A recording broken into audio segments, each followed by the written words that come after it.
Sonic Universe Issue 81. The Council says it's noble to be sacrificed for science because for some reason they assume that if the heroes go into the portal, it's certain death. So have they done this exact thing before? And if so, what's the point of doing it again? And of course, Silver can't use his telekinesis because they built countermeasures. I guess they're magically enchanted restraints with the power of the Master Emerald. But it's not explained, so that's not it.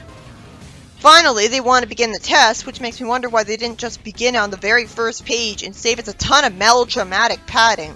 Gold says that no, they'll let it in. I thought she was completely mind-controlled by now. How do you not write brainwashing correctly? It's such a simple concept. The villain can control the hero now. Vaughn falls into the portal, and conveniently the beams break so that he's free, and Silver asks him to get him out of their restraints quick. Why did the beams break? If it's because the black shadowy creatures broke him free, that was nice, but confusing. What's these things' motivation? Why does Silver insist on calling him Professor and not Vaughn? I guess because he just met him. He just remembers that he was carrying some ball-shaped things, and all of a sudden the robot hedgehog pets, the Bits, show up to save the day, because Vaughn was apparently carrying them with him the whole time, putting them in danger for no reason instead of keeping them in the lab. It looks a bit like he's holding Pokeballs. When Rick and Morty did that, it was there to make a point, not just borrow from another franchise for the sake of it. And I'm just confused, not just charmed. Do they shrink to fit in the balls or curl into them? So they unplug the energy restraints of Silver and he uses his telekinesis to fly with Vaughn, but then they hear a scream, and Gold thanks the Silver that it's here because apparently she knew about this monster all along. This is interesting enough so far. Silver gets them out of there, and Vaughn says that the portal has grown beyond control, just like he thought. I'm just wondering why Silver didn't start closing the portal instantly after leaving it instead of just listening to Vaughn despair as if he forgot Silver could close it. Gold shouts in pain as Silver feels it, and her mask gets removed by the Bits, so they're able to save the damsel in distress and help her up. The heroes give a redundant lecture to the council who thinks the city needs their guidance when obviously they're replaceable. Gold and Vaughn are stating the obvious and wasting their time talking to monsters. I'm still wondering why Silver hasn't closed the portal. Was he stupid enough to forget he could do that? This arc didn't need to be 4 issues long. The only way I'm not closing it would be justified is if he was planning to throw the council into that dimension, which would kill them. But if he was okay with that, he would have killed them with his telekinesis on sight. So again, the entire source of tension is the meta one that, oh no, the writer forgot how capable Silver is. It's the writer's own incompetence that's the real tension.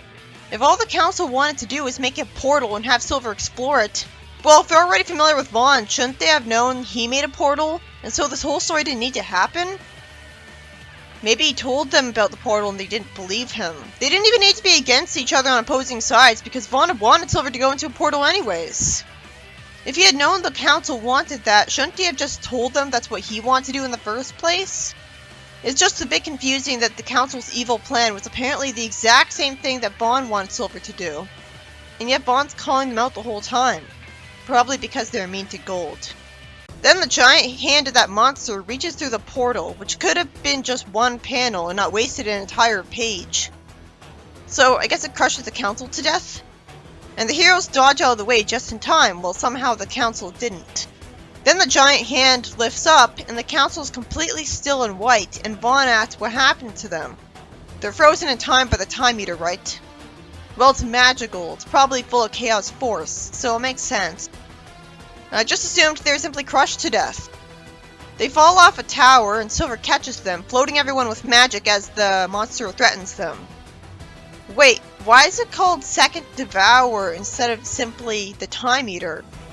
It froze the council in time, and we saw the Sonic Generations gears earlier. What's the point of giving it a different name if it's the same thing? And what's the point of wasting an entire page on this? Why didn't Silver simply put everyone down and then telekinesis the Time Eater to completely tear it apart?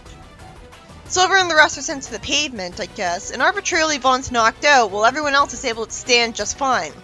Some civilians run away, and Silver uses his power around his friends as some purple gas goes over them, rather than tearing the monster apart with telekinesis in seconds.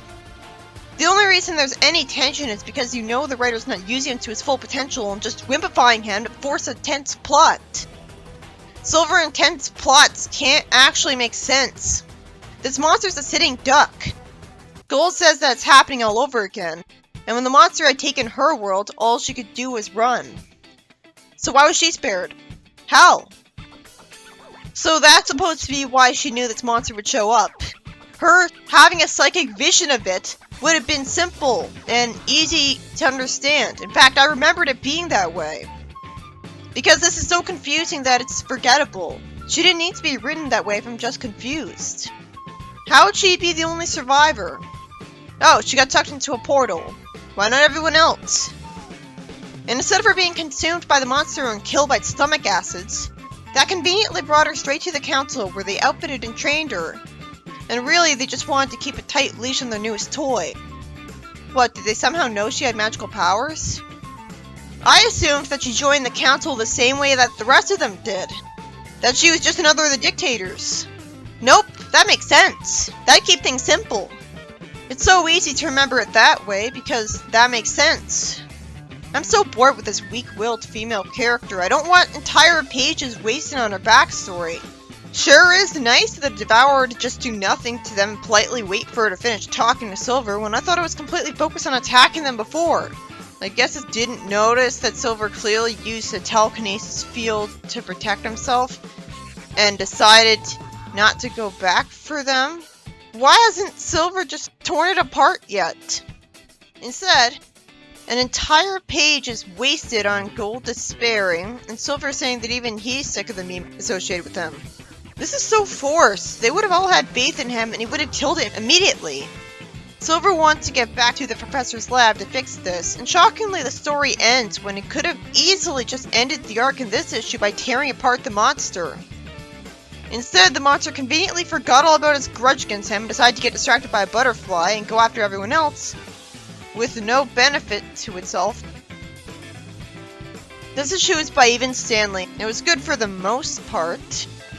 Silver and his friends were sent to another dimension, and Bond conveniently broke out of their restraints because of the black creature hands and freed Silver, who brought them out of the portal. That was the most boring alternate dimension ever. The council gets frozen in time instead of simply killed, and then the heroes are outside because the portal and the Devourer that came through have destroyed the building. And then logic goes completely out the window because Silver doesn't easily land on the floor with his friends, so Bond gets knocked out because drama. And instead of Silver instantly tearing the monster apart with his telekinesis, everyone stands there like an idiot. We get Gold's pointless and confusing melodramatic backstory when my assumption about her backstory made more sense. Was she not eaten by the Devourer and instead she ran into a Genesis portal that conveniently appeared? Why didn't anyone else get to run into one of those? She doesn't talk with Bond and confirm that it was a Genesis portal, and then the arc gets dragged out for another issue. Yeah, this doesn't work. Silver's telekinesis. He just destroyed this monster immediately. It's not explained that it's actually just a monster that can regrow and regenerate itself whenever it wants, and it's just a ghost, really. And it's able to possess whatever it wants. And so even if Silver tore it apart, it wouldn't matter.